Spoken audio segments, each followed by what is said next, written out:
fixture, then we go the last tank you'll see. If you Okay. think about that picture, go back to that picture. And you have three tanks, right? You have the developer, fixer, and now the washer. The washer is just water, okay? All, again, is filtered water. And the function there is to remove as much chemistry as possible. This rack came from the washer, so it comes, where the films come from, they come from the fixer, they go in, and this thing is in a bath of water. Just move it there, and so the film goes all the way up, down, turn, go back up to the top, okay? That's all there is there. And once again, the function is just to wash off as much chemicals as you can. If you leave it there, then you might have problems, okay? All right, the temperature of the water is always, and it has to be good. You don't want it to be higher than this or lower than this. So you try to maintain it there, maybe a degree of difference, okay? But you want it there. If it is too cold, things are gonna get ruined. Too hot, things don't work as well. But anyway, 5 degrees colder, 5 degrees Fahrenheit colder than the other solutions, than the fixture for the developer. Okay, and that also helps the process to kind of seal everything. When I say seal what? Because the still in the film you have all these pores, and so by putting it colder, it just you start helping seal some of the maybe some of the crystal halides are gonna still be there, so you want to close that. Okay. If too cold, the emulsion will reticulate. Reticulate means that it'll crack. You know, with time, it'll just crack. Okay. Film will have a crackle appearance. I think I had some of those in here. See that? Oh, look. Yeah. See that? Oh, wow. Yeah. It will reticulate. Like have a cracked appearance of it. Does it do that over time, or is that like right away? It will happen right away. If it is too cold, it will happen right away. If it's not, then it will happen with a little bit of time. All right. Yeah, like when he was doing it for like All right. So far, so good? plastic bag. Yeah? Yeah. Everybody? Pauline Javier? Yes. Yeah? We're good? All right. Okay. All right. Okay. Watch it. Hyperretention. The film will become yellow. Okay, I explained this before, right? Then brown with age. And so washing is very important. To get that fixture out of the film is very important. So the washing is extremely important. If not, the film will get ruined. And you say, well, that's not a big deal. Well, if it is an ongoing problem and you're the patient, and 3 years, 4 years, 5 years from where you had the x-ray, they go back and look at your films and you have no record. Because eventually the image will be gone. Okay, that is a problem, isn't it? This is supposed to be a permanent record, and now you don't have it. So it is a problem. So you have to deal with it, and you deal with good clean water. Okay, clean, cool water. And so you will hear when you're working with automatic processor, you hear that the water is always going stop. It's always been replenished. Always been replenished because you want to have the films completely clean when it's done. Proper washing requires agitation and enough time. Okay. Agitation? Uh-huh. No. Shaking. Okay, shake. The thing. Okay, that's like agitation. Okay. That's when you buy your medicine, they agitate your medicine before you take it, right? Right? Okay. Ever saw that? Yes. No? Okay. No? Don't shake your soda. Don't shake the soda. Yeah, that's what it means. Agitate. Not agitate yourself, right?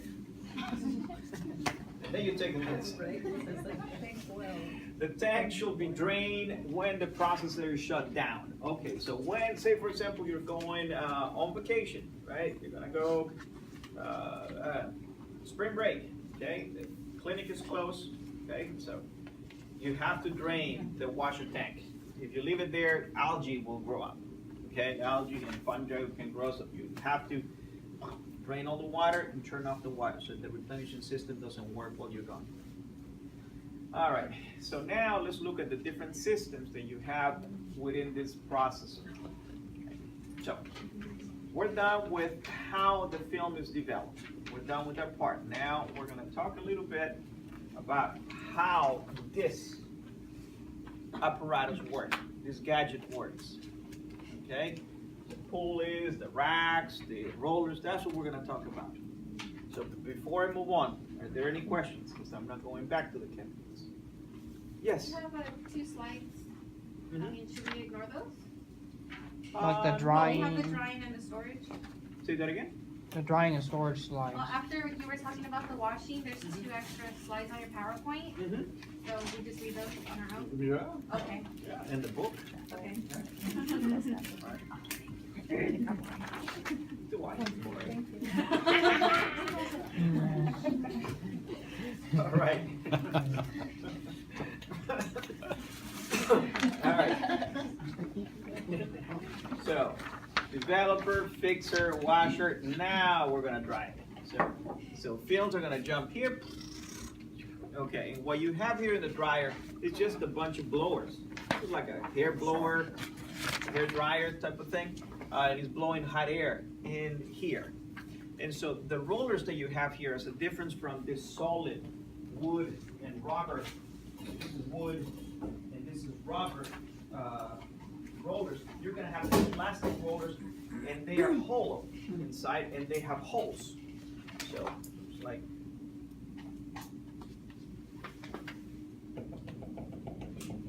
you have holes everywhere.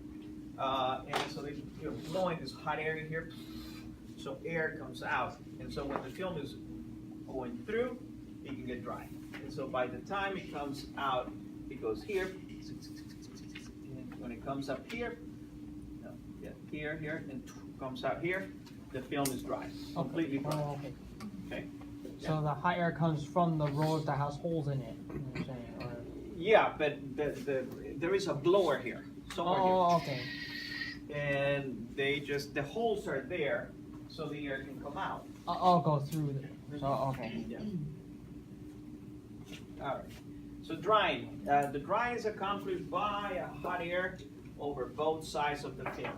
So if we go back here, the film goes here, comes out here, and so you have air here being blown from both sides. Okay. The temperature is about 43 to 65 centigrades. So it's warm. Okay, it's yeah. I mean, take a look. 120 to 135. So it's pretty warm. Extremely hot because if you make it too hot, then the film will start changing shape because it's plastic, right? And so you don't want it extremely hot. So you want it about 120, 150. Hardens the emulsions and seals the supercoat. So once it's done and the film comes out, everything is sealed. So nothing will get into the film. You can get the film wet, and the film will still be fine. The image will still be there. Make sense? Okay, because it seals and it hardens the emulsion. And that's the end. That's when the film comes out. Okay? Does it make sense? That process? Okay, good. All right, so now, here we go, storage. All right, the storage will be, it has to be done. This film has to be stored around 70 degrees Fahrenheit, okay? You don't want it too hot, hotter than that, because then you can start creating a static, okay? And fire's gonna start that way. And so 70 degrees is what is recommended. Humidity is about 60%, which is not extremely humid. It is not too dry. Yeah. I remember earlier you said 68. Uh-huh. So 68, 70 in that range. 68 for undeveloped film. Oh, undeveloped. This is developed film. This is when you're storing it. This is when you put it in your film library. Okay. Yeah. So that's where you want it. And 60% humidity. Okay. The length of the storage. the length of the storage depends on the state and the institution. Every state has different requirements, okay? Every state will tell you, you need to store films for 5 years, 10 years, 7 years, okay? So it depends. And your institution might have different rules too. The VA, for example, the VA, they don't follow state guidelines or rules. They don't. They're federal, right? And so the VA, they pretty much set their own rules, how long they store things, and that's just the way it is. So usually that storage can go from about 5 to 7 years, depending on the state. In the state of California, write this down, this is important. In the state of California, films have to be stored for 7 years. With two exceptions. Two exceptions. The exceptions are for minors and for legal cases. Okay, and you store those indefinitely.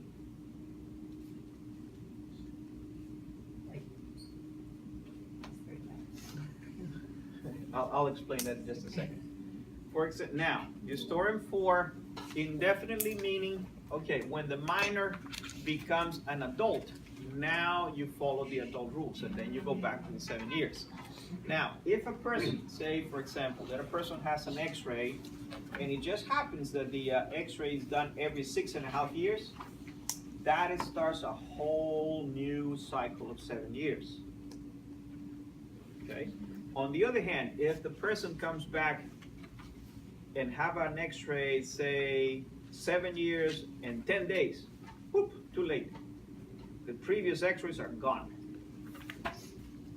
Are you following me with that? Okay. Okay, so it's 7 years, but so if you do an x-ray 1 day before the 7-year anniversary, you store everything for the next 7 years.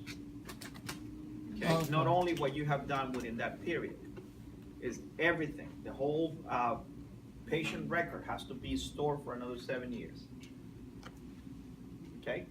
Also, for legal cases, if you have a legal case pending, you cannot get rid of those. Okay? And by the way, when we talked about legal cases, for who has access to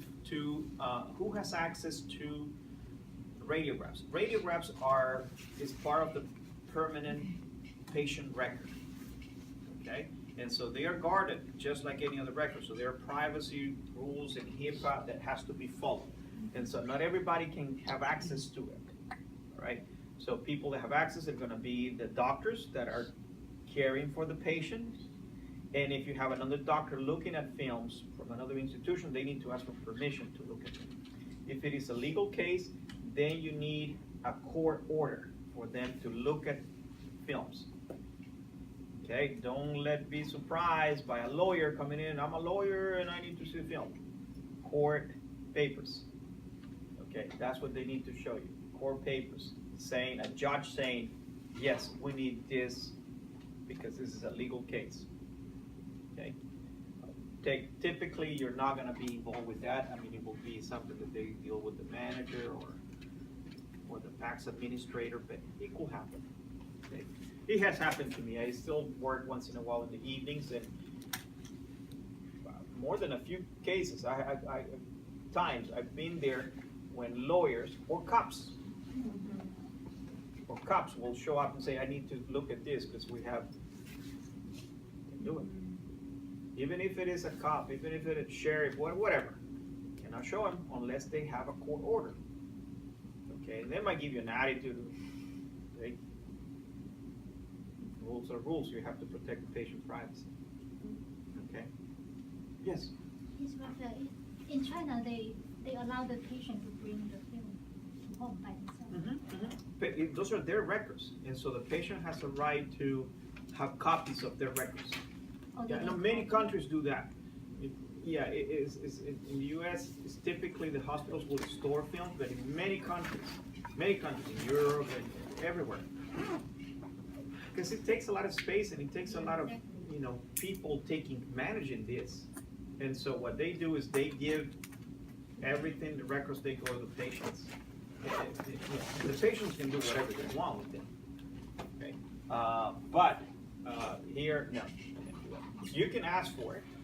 You can ask for a copy of your films. You can ask for a copy of your medical records. Yes, Christine? Can they get rid of, like, what is the point of digitizing? Is it so they can compare on that digital screen, or can you get rid of films once it's been digitized? No, once it's digitized, once you have a copy, Yeah. get rid of it. So that's Yeah. to save space. Yeah, it's just to save it space. Exactly. Okay, so basically after 7 years, they get rid of those films and start another 7-year cycle. of If films? nothing happens, if that patient, say you have an x-ray, you have a chest x-ray, and you don't have another x-ray of any kind, no foot, no nose x-ray, nothing, for the next 7 years, at the end of 7 years, they're gonna burn those films. Not burn them. Recycle them for the silver, maybe. And the plastic. Um, They used to burn them, but not anymore. What if someone had an X-ray, let's say hypothetically at Kaiser 6 years ago, and now they're at a different hospital, CPMC, and they have an X-ray at 6 years and 1 month? Does Kaiser reset that 7-year time limit again? They don't know, and so you have to be, the patient has to be aware of it, and you have to get either copies of those films or have them transfer those films. And they're not gonna transfer them. Okay. But you can ask for copies. Got it. Okay. Yeah. But at the end of 7 years, if you're in a different facility, they will get rid of them. Yeah. Anything else? Go ahead. I was just saying about the video. Maybe that's why that girl had a hard time retaining her records. Who was that? She was the girl in the video. She was not a minor anymore, Uh-huh. and she couldn't get Yeah, ahold of she it. was pretty young. She was 19, so I'm assuming she probably had x-rays until she was, and that was Canada. Oh, okay. I don't know what type of rules they have there. I really don't know. Yeah, I don't know. I really don't know. Yeah, that's a Canadian film. Yeah. Mammograms. Mammograms, you have to store them forever. Okay? Now, more than 7 years doesn't matter. 20 years doesn't matter. I mean, mammograms are used. Keep them forever. You cannot get rid of them. Okay. Now we can go back and I just want to emphasize this. What Christina was asking before. If you digitize those mammograms, can you get rid of the film? Yes, you can, but they have to be digitized first. Okay. But you need to have a permanent record.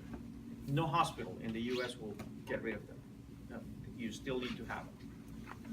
Yes. I'm kind of curious.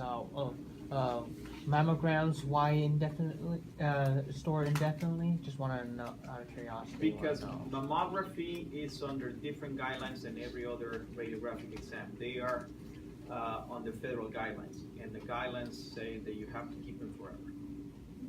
Yeah. Okay. No other exam in this country is regulated by the federal government, but mammography. There's some very specific rules that the other modalities are not. Maybe CT will get to that point, but not right now. Yeah, not right now. Okay. Yeah. Anything else? Okay, I will stop here. We still have about 5 minutes. I'll stop here. I'll give you your exams back. And it's only the first exam. Some of you did not do well, guys, and I'm concerned. I'm concerned because I don't think it was too difficult. So, and I don't know, I mean, we all have our own issues and problems, and don't wait too long. Talk to me if you need to talk to me, and maybe I can help you. I don't know, I won't be able to help you with your personal issues, but I might be able to give you some ideas of how to study. And in general, I think maybe, are you studying in groups? Have you began to assemble little study groups? It might be a good idea. It might be a good idea. For some people it works, for some people it doesn't work, and I understand that. Everyone is different. But in general, I think working with other people, it helps. Maybe you want to get together with a group of 2 or 3, no more than 3, because if you have 4 or 5, then it becomes a social event. And so it's a waste of time, really.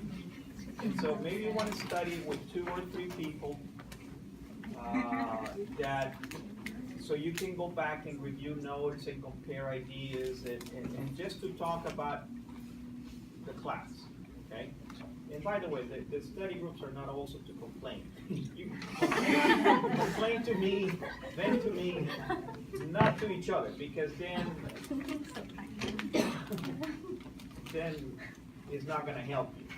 It's gonna probably make you more angry or disappointed or something. So it's not worth it, okay? So the study, and also if you're gonna study groups, what I will suggest is, and I do encourage you to maybe find people, and it doesn't have to be people that you're friends with, because a lot of times when you are with your friends, like I said, it becomes a social event and you don't study. Find people that you are attuned to study with. Maybe they study the same style that you study.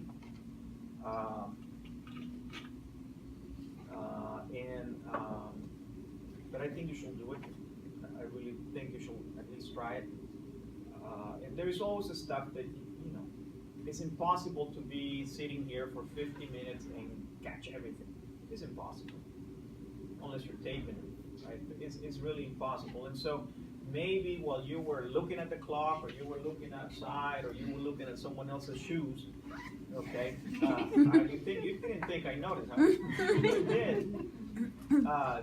If you get distracted for that 1 second, maybe the other person heard what you're saying, or heard what I said. And so that's why the study groups, I think, are helpful. And how often do you want to do it? I don't know. Because maybe you want to get together on a Saturday morning, or have a cup of coffee, and then just study, review notes for that week, maybe a couple hours, 2-3 hours. But I think some of you will benefit from it. There are some basic, and that's concerning too, some basic math. So I gave you 2 problems, and many of you missed those 2 questions. Many of you, and that's concerning, because that's algebra, and so some of you need to review that algebra. Bring your calculator. Yeah. Or bring your calculator. That will help. That will help it. They were not big calculations that I was doing. So what I'm gonna do to make sure that you understand it, to satisfy me, that you guys know, I wanna keep giving you problems like that until I see that you know how to solve for just simple equations. So I'm gonna keep bringing that inverse of square law, even though we're not talking about the inverse of square law in this section, because it's gonna be all radiobiology. Trust me, you're gonna have inverse of square law questions from now until I feel happy that you know them. Okay, so you need to review that. And math problems, that kind of stuff, you're gonna have it there. 1 or 2 problems. Okay. Yes. So, for me, I don't know about anybody else, but it's been challenging trying to sometimes some of the questions are just worded in a way that I didn't study like the questions are worded. So I felt like, oh man, I studied so much, but then when I get to the question, it just really throws me off. What do you think is the best maybe that you've heard to get over that and really start getting the words? And that happens because we get used to it. We get used to reading in a certain style. Terminology. Okay, you get used to thinking about items in a certain way. You have to really turn it around. Yeah. Okay, because I don't know how they're gonna question you when you take your national boards. I don't know. That's one thing. And then, however, if you understand it and you make an effort to understand the concepts, you're not gonna have a problem.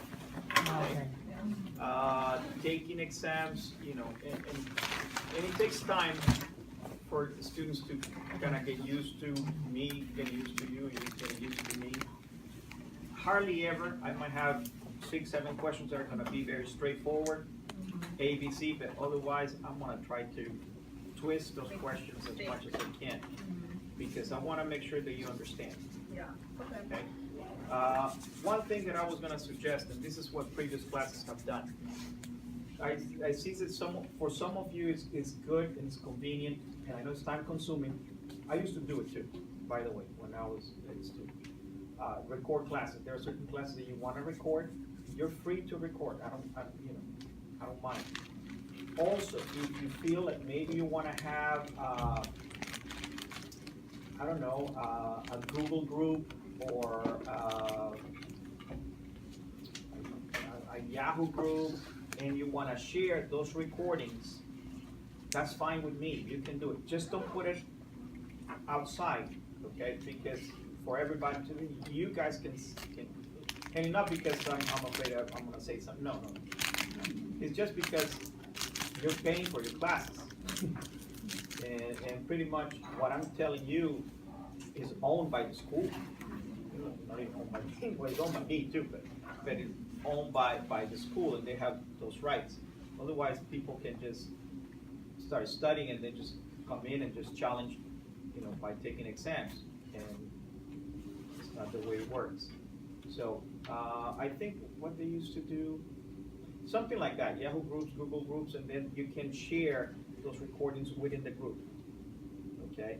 For labs, they used to record the labs and sessions and whatnot, and then they had what's that thing called, where you see videos? YouTube. YouTube, there you go. YouTube groups, or YouTube classes, whatever, and you can do that too, okay? Just within the group is fine. I think many people will benefit from it. I think I feel what also kind of helped me a little bit is like I try is some of the books have end of chapter questions. It's Oh, kind of yeah. best to try to test your knowledge by answering those questions. If you Yeah, can. it's always a good idea to go back to the end of the chapters, look at the questions, see if you can answer them. Okay, you can do that, or also, remember what I've been saying, the objectives? Always, when you're done with one section, go back to the objectives and see if you can answer the objectives. Oh yeah. Okay. But the questions at the end of the chapter are helpful. I don't know how many of you bought, and I didn't require it because it's more money, but Bouchon has, not Bouchon, the other guy. Carlton has on their website for that company, they have, and I don't know if you have to pay or not, I think it's part of YouTube Pay. Mine's in the book. It's in the book. You can go back, you have access to, they have flashcards, and they have questions, and they have quizzes. You can use that too, okay? So there is a lot of stuff that is there, so Okay, make I'll sure you use that. use if I that. don't have to pay. For it. And, yeah, so. No, it's like, I And don't have to pay for if, it. we need to talk, I don't let's want talk to Monday pay. after you review your want. exam. I don't. Some of you did pretty well, by the way. I mean,